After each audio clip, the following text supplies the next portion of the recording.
Welcome to a journey through time, where we unveil the 10 greatest warriors in history. Men and women possessed of an iron will, a cunning mind, or often a powerful combination of both. These are figures who have shaped the destiny of empires and etched their names in the annals of legend. Prepare to witness epic battles, legendary achievements, and the indomitable spirit of these iconic figures.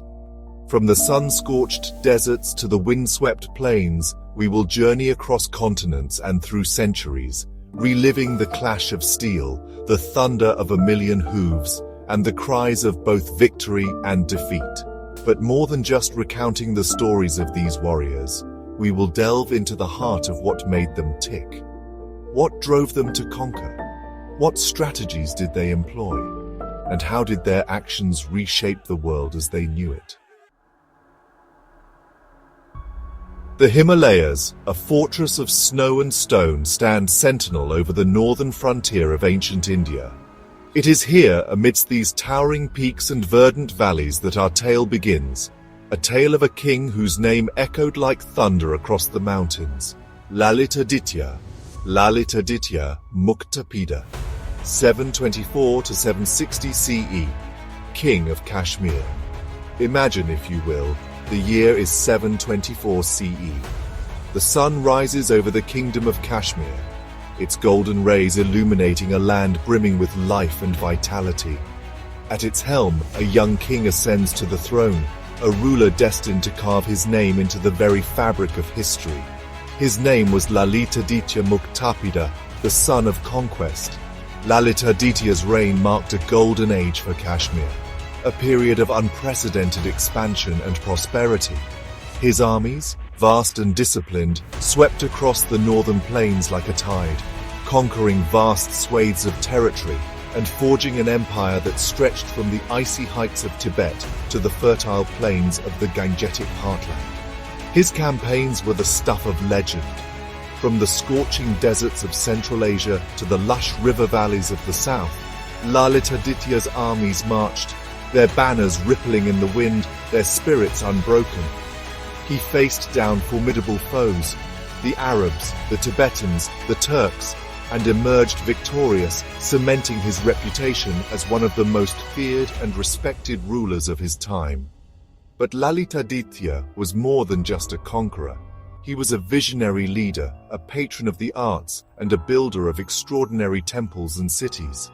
Under his rule, Kashmir flourished, becoming a beacon of learning, culture, and architectural splendor. The Sun Temple of Martand, a testament to his legacy, still stands today, its majestic ruins whispering tales of a bygone era. From the towering Himalayas, we journey now to the vast, windswept steppes of Mongolia, a land of endless skies and nomadic tribes. Here, amidst the rolling grasslands and the swirling dust devils, a new power was rising, a force that would shake the very foundations of the known world. Genghis Khan, 1162 to 1227, founder and first great Khan of the Mongol Empire. Picture, if you will, the year 1206. On the banks of the Onon River, a grand assembly of Mongol tribes gathers, their colorful banners fluttering in the breeze. At the heart of this gathering stands a figure of immense presence and charisma, a man who has united the warring Mongol tribes under his banner. This is Temujin, the man who would become known to history as Genghis Khan, the Oceanic ruler. Genghis Khan's story is one of extraordinary ambition, ruthless determination, and unparalleled military genius. Born into a world of tribal warfare and constant struggle, he rose from humble beginnings to become the supreme leader of the Mongols, forging them into a fighting force unlike any the world had ever seen. His armies, mounted on hardy steeds and armed with deadly composite bows, swept across Asia like a whirlwind, conquering vast empires and leaving a trail of both destruction and awe in their wake. From the Great Wall of China to the Caspian Sea, his name became synonymous with both terror and admiration. Genghis Khan was a master strategist, a brilliant tactician, and a charismatic leader who inspired unwavering loyalty in his followers. He revolutionized warfare, employing innovative tactics such as feigned retreats, flanking maneuvers, and the use of gunpowder to devastating effect. But his legacy is complex and multifaceted. While he was undoubtedly a ruthless conqueror, he was also a shrewd administrator who established a vast legal code, a unified system of weights and measures, and a postal service that spanned his sprawling empire. Leave the boundless steppes behind us now and journey westward to the sun-drenched shores of ancient Greece, a land of rugged mountains, sparkling seas, and fiercely independent city-states. Here, amidst the olive groves and the marble temples, a tale unfolds of courage, sacrifice, and unwavering defiance in the face of overwhelming odds. Leonidas I, 540 to 480 BCE, king of Sparta. The year is 480 BCE. A vast Persian army, led by the mighty King Xerxes, descends upon Greece, its shadow falling long and dark across the land. The Persian Empire, a colossal force that dwarfs all others, seeks to crush Greek resistance and add their proud city-states to their ever-expanding domain. At the narrow pass of Thermopylae, the Hot Gates, a small force of 300 Spartan warriors, led by their king Leonidas I, makes their stand. They know that they face certain death, yet their courage does not waver, their spirits do not break. For them, it is not a question of whether they will live or die, but how they will face their fate. The Battle of Thermopylae has become a timeless tale of courage, a testament to the indomitable spirit of the Spartans. For 3 long days they held the pass against the might of the Persian army. Their spears and shields a wall of bronze and flesh against the tide of invaders. Leonidas, tall and proud, a warrior king in the truest sense, fought at the forefront of the battle, his bravery inspiring his men to feats of superhuman strength. His name became a synonym for courage, for unwavering determination, and for the willingness to lay down one's life for a cause greater than oneself. Though they ultimately fell to the overwhelming might of the Persian army, the Spartan sacrifice was not in vain. Their stand at Thermopylae bought precious time for the Greek city-states to rally their forces, and ultimately to defeat the Persian invasion. From the sun-drenched shores of Greece, we travel north, to the heart of a rising empire, to the city of Rome, a city of marble and might, ambition and intrigue.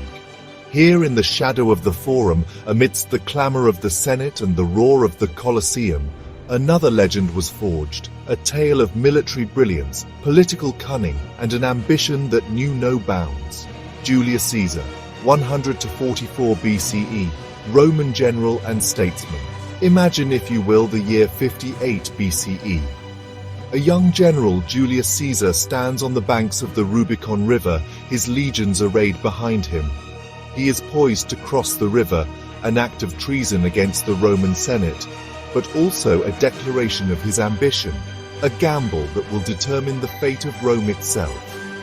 Caesar's story is one of extraordinary military genius, political ambition, and a relentless drive that propelled him to the pinnacle of Roman power.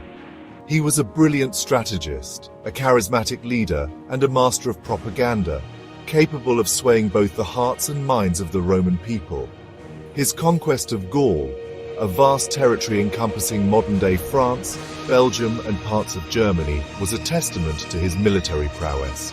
Caesar's legions, renowned for their discipline and efficiency, marched from victory to victory, subduing Gallic tribes and expanding the frontiers of the Roman Republic. Caesar's campaigns were not without their challenges. He faced fierce resistance from Vercingetorix, a chieftain who united the Gallic tribes against Roman rule. Their struggle culminated in the epic siege of Alesia, a masterpiece of military strategy and engineering, where Caesar's legions prevailed against a much larger Gallic force. His victories in Gaul, along with his military triumphs in Egypt and elsewhere, made him the most powerful man in Rome. From the grandeur of Rome, we journey now to the wild, windswept plains of Eastern Europe, a land of vast horizons and nomadic tribes. Here, amidst the thundering hooves and the chilling war cries, a new power emerges, a force of nature that would strike terror into the hearts of even the mightiest empires. Attila the Hun, 406 to 453 CE, ruler of the Huns. Imagine, if you will, the year 451 CE. Across Europe, from the Black Sea to the Rhine, a vast horde of horsemen sweeps across the land, their coming heralded by the thunder of hooves and the screams of the fleeing populace. At their head rides Attila, the Scourge of God, his very name a whisper of fear and dread. Attila's story is one of unparalleled brutality, unyielding ambition, and a reign of terror that would leave an indelible mark on the European psyche. He was a warrior king, a charismatic leader, and a cunning strategist who forged the Huns into a fighting force that seemed unstoppable. His Huns, mounted on swift ponies and armed with deadly composite bows, were masters of mounted warfare. They were lightning fast, striking with devastating speed and ferocity, leaving a trail of destruction in their wake. Attila's reign was marked by a series of devastating campaigns that spread terror across the Roman Empire. He sacked cities, plundered provinces, and extorted vast sums of tribute from trembling emperors. His name became synonymous with the apocalypse, a harbinger of destruction and the end of civilization. From the battlefields of Europe, we set sail now for the warm waters of the Indian Ocean, to the southern tip of India, to the land of the Cholas, a maritime empire whose ships sailed far and wide, their sails billowing with the monsoon winds. Here, amidst the palm-fringed beaches and the bustling port cities, a new power was rising, a dynasty that would dominate the seas and leave an enduring legacy of art, architecture, and cultural brilliance. Raja Chola, that's 947 to 1014 CE. Chola Emperor. Imagine, if you will, the year 1000 CE. At the bustling port of Tanjore, on the southeastern coast of India, a magnificent fleet of ships prepares to set sail, their prows adorned with fierce dragons, their sails filled with the southwest monsoon. These are the ships of the Chola Empire, and at their helm stands Raja Chola, the emperor who would transform his kingdom into a maritime superpower. Raja Chola's story is one of naval dominance, territorial expansion, and a reign that marked the zenith of Chola power. He was a shrewd administrator, a patron of the arts, and a brilliant military strategist who understood the importance of sea power in projecting Chola influence across the Indian Ocean. Under his rule, the Chola navy became the most powerful maritime force in the region, its ships sailing as far as Southeast Asia, China, and even the Persian Gulf. Raja Chola's conquests extended his empire's reach across the Bay of Bengal, encompassing Sri Lanka, the Maldives, and parts of Southeast Asia. But Raja Chola was more than just a conqueror. He was a visionary builder, a patron of the arts, and a devout Hindu who commissioned the construction of magnificent temples that stand today as testaments to his legacy. The Brihadiswara Temple, a towering granite masterpiece dedicated to Lord Shiva, is a UNESCO World Heritage Site and a symbol of Chola architectural genius. We leave the crashing waves and salty air behind, and journey now to the land of the rising sun, to feudal Japan, a land of samurai and shoguns, of honor and duty, of cherry blossoms and the clash of steel. Here, amidst the bamboo forests and the serene gardens, a legend was born, a swordsman whose skill with a blade was said to be unmatched, a warrior philosopher whose teachings on strategy and self-mastery continue to inspire to this day. Miyamoto Musashi, 1584 to 1645. Japanese swordsman, philosopher, strategist, writer, and ronin. Picture, if you will, the year 1612. On a secluded island in the inland sea of Japan, two figures stand facing each other, their swords glinting in the morning sun. One is Sasaki Kojiro, a master swordsman renowned for his swallow-cut technique. The other is a young unknown swordsman named Miyamoto Musashi, who has challenged Kojiro to a duel to the death. Miyamoto Musashi's story is one of unwavering dedication, relentless self-improvement, and an almost mythical skill with a sword.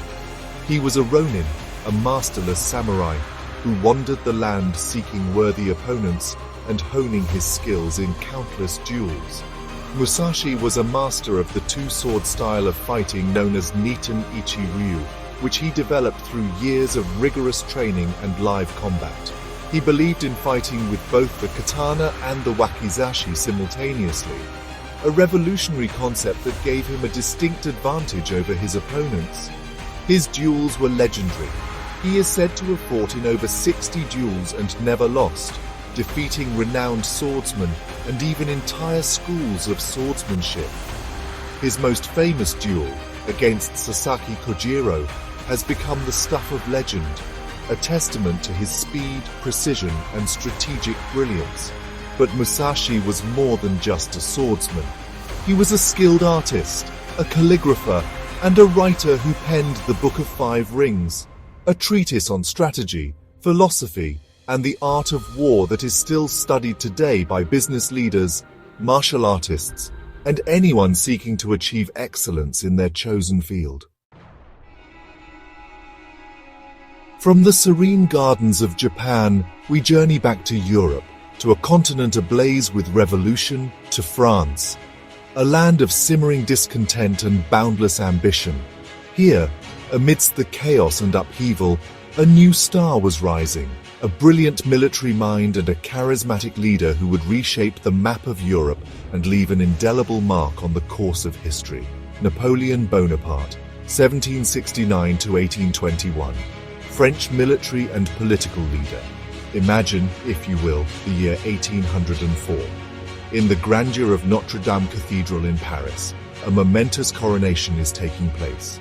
Napoleon Bonaparte, the Corsican-born general who rose to prominence during the French Revolution, is crowning himself Emperor of the French, a bold declaration that marks the end of the French Republic and the beginning of a new era. Napoleon's story is one of meteoric rise, unparalleled military genius, and a relentless ambition that ultimately led to his downfall. He was a master tactician, a charismatic leader, and a shrewd politician who understood the power of both the sword and the pen. His military campaigns were legendary, a whirlwind of conquest that swept across Europe, from the pyramids of Egypt to the frozen battlefields of Russia. Napoleon's armies, inspired by their emperor's charisma and driven by a potent mix of revolutionary fervor and national pride, were victorious in countless battles, crushing their enemies and redrawing the map of Europe. Napoleon was a master of maneuver warfare, employing innovative tactics such as the corps system, which allowed his armies to move with unprecedented speed and flexibility. He was also a master of logistics, ensuring that his troops were well supplied even on long campaigns. His victories at Austerlitz, Jena, and Friedland cemented his reputation as one of the greatest military commanders in history. He introduced a number of reforms across Europe, including the abolition of feudalism, the establishment of legal codes, and the promotion of education and science. From the battlefields of Europe, we journey now to the sun-drenched savannas of southern Africa, to the land of the Zulu, a warrior nation whose military prowess and innovative tactics would challenge the might of the British Empire. Here, amidst the rolling hills and the thundering herds of wildebeest, a legend was born, a military genius and a charismatic leader who would unite his people and leave an enduring legacy on the African continent. Shaka Zulu, 1787 to 1828, King of the Zulu Kingdom. Imagine, if you will, the year 1818. On the plains of KwaZulu-Natal, in what is now South Africa, a fierce battle is raging. The Zulu warriors, armed with their short stabbing spears and cowhide shields, charge with fearsome intensity, their war cries echoing across the battlefield. At their head stands Shaka Zulu, the king who transformed his people into a formidable fighting force. Shaka Zulu's story is one of overcoming adversity, military innovation, and a ruthless ambition that both unified and divided his people. He was a brilliant military strategist, a charismatic leader, and a ruthless tyrant who transformed the Zulu kingdom into a regional power. Shaka's military reforms were revolutionary. He introduced the assegai, a short stabbing spear that became the Zulu's primary weapon, and the buffalo horn formation, a tactic that allowed his warriors to encircle and overwhelm their enemies. Under his leadership, the Zulu kingdom embarked on a period of aggressive expansion, conquering neighboring tribes and incorporating their warriors into the Zulu army. Shaka's reign was marked by both great military success and brutal repression as he consolidated his power and eliminated his rivals. His military innovations and leadership transformed the Zulu kingdom into a major power in southern Africa, but his reign of terror and constant warfare also led to widespread displacement and suffering. From the savannas of Africa, we journey now to the Arabian Peninsula, to the 7th century CE, a time of profound change and upheaval. Here, amidst the shifting sands and the oases, a new faith was emerging, a faith that would spread like wildfire across the Middle East and beyond, carried by the swords of its devout followers. At the forefront of these conquests stood a military genius, a man known as the Sword of Allah, Khalid ibn al-Walid. Khalid ibn al-Walid, 592–642 CE, Arab Muslim commander. Imagine, if you will, the year 636 CE. The sun beats down on the dusty plains of Yarmouk, near the present-day border of Syria and Jordan. Two vast armies face each other: the Byzantine Empire, one of the mightiest powers in the world, and the nascent Muslim army, inspired by their new faith and led by a brilliant general, Khalid ibn al-Walid. Khalid's story is one of conversion, military brilliance, and unwavering faith. Initially an opponent of the Prophet Muhammad and his followers, Khalid later embraced Islam and became one of its most ardent defenders. His military genius was instrumental in the early Muslim conquests, earning him the moniker Saif Allah al-Maslul, the drawn sword of God. Khalid's strategic acumen and mastery of both cavalry and infantry tactics allowed him to defeat numerically superior forces, including the Persians at the Battle of al-Qadisiyah and the Byzantines at the Battle of Yarmouk. These victories opened the door for the rapid expansion of the Islamic Empire, spreading the message of Islam across the Middle East and North Africa. Khalid was known for his courage, his chivalry, and his fairness, even to his enemies. He was a master of both conventional and guerrilla warfare, adapting his tactics to the terrain and the enemy he faced.